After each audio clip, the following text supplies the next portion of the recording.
Alright guys, so I'm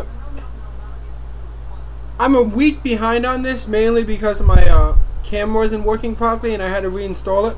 But here we go. This is my review of The Dark Knight Rises. You guys have seen my tons and tons of reaction videos, and I'm sorry this is like almost a week late. Now, I've seen the movie twice, and I wanted to see it twice mainly before I was going to do the video after the midnight showing, but of course my camera wasn't working properly. But then I thought I should see it twice because I kind of want a second opinion on it. So now that I've seen it, what do I think of the movie? Did it live up to the hype? Yes. Was it everything I expected? Yes. Was it better than The Dark Knight?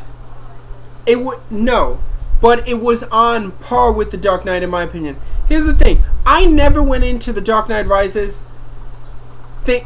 expecting it to be better than Dark Knight. I never went in expecting Tom Hardy to be higher than Heath Ledger, because what Ledger did is not something that can be topped.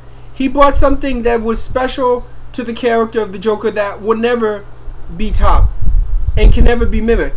But my thoughts of The Dark Knight Rises, I thought it was excellent. And this is the first comic book trilogy that finally is good. I mean, X-Men 1, great. X-Men 2, great. X-Men 3, Pierce was shit. Spider-Man 1, good. Spider-Man 2, great. Spider-Man 3, dear God, what the hell happened? Batman Begins, great. Dark Knight, excellent. Dark Knight Rises, excellent. Nolan has finally given us the first comic book trilogy that is great. So what do I think? Let's start with Tom Hardy. He did an amazing job as Bane. He pulled off the character better than actually I expected.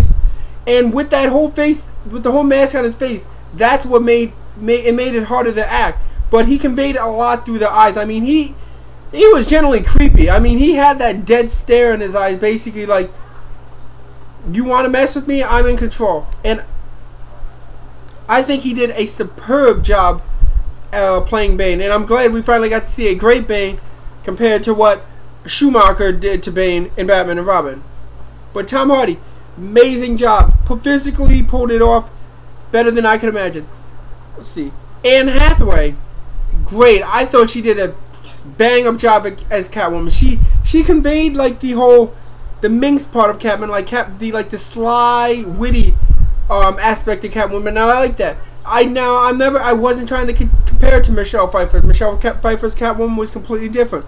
But I think Anne Hathaway did a great job at Catwoman. She pulled off the character superb.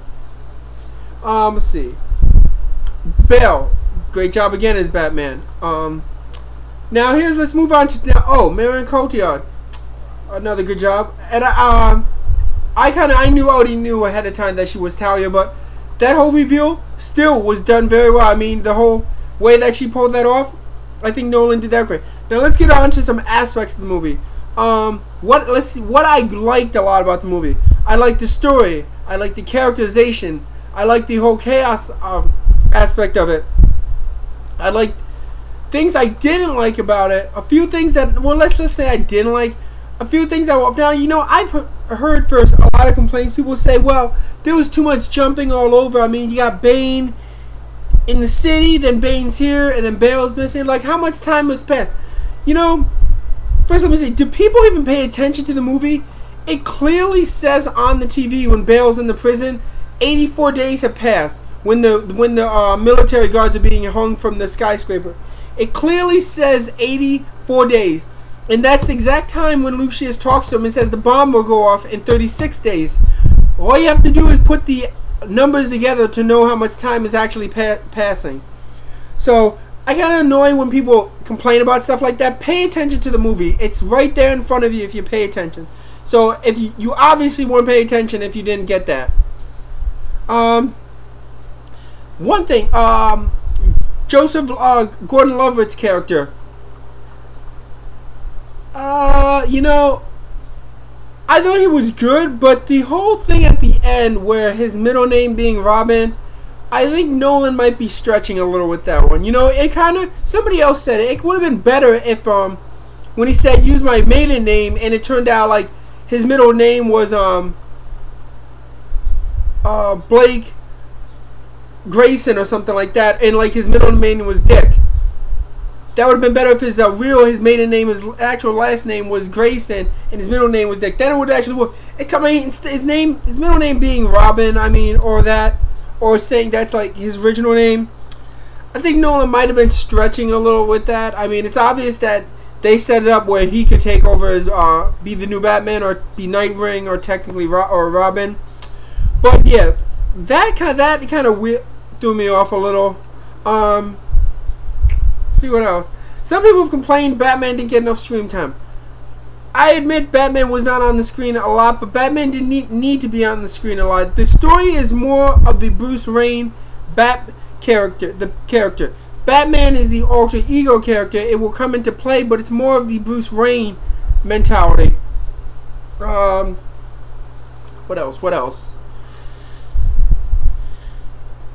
Oh, Hans Zimmer. I love the score. One thing I don't like is that he did not use the Imagine the Fire track, which is my favorite track on the soundtrack. Why didn't you use that, Zimmerman? That would have been that should have been used over the final chase scene with right after Hathaway kills Bane and right over the final chase scene. That track should have been used. Kind of disappointed Zimmerman didn't do it, but whatever. The plane sequence, that was amazing. I love the soundtrack FYI, that scene was not, there was maybe a few CGIs with the plane ripping off, but that scene was shot practical. Nolan actually had people hanging off the plane, had the plane hanging off another plane, and shot that practical. So for that, I give you round of applause for Nolan for doing that. You didn't go the CGI right, you did it practical, and for that, the scene was even greater than in the trailers. Well, what else? It's not really a lot. Not much more I can honestly say. I mean, I love the film. I honestly love the film. I gave it a great high rating on IMDb, and yeah. So now, question is, where does Batman go from here? That's a good question, and honestly, I can't answer that right now because I don't know who's taking over the franchise. I don't know. I need to know what director is official. I mean, there's rumors that Darren from who directed Black Swan and Requiem for a Dream, the wrestler, is going to take over. That's a rumor. Until that's official, I'm not going to make any comments of how I think and how I think how things will go from there. So we gotta wait on that one. But I mean, it sucks that this Nolan is gone from the franchise, but I think he gave us a great Batman trilogy.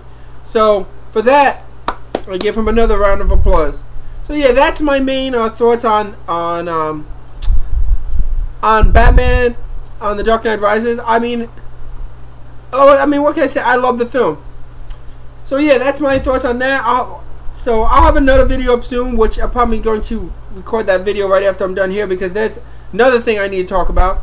So yeah, that's my thoughts on The Dark Knight Rises. Leave some comments below. Did you love the film? Did you not love the film? Why didn't you love the film? And I'll have my next video up really soon.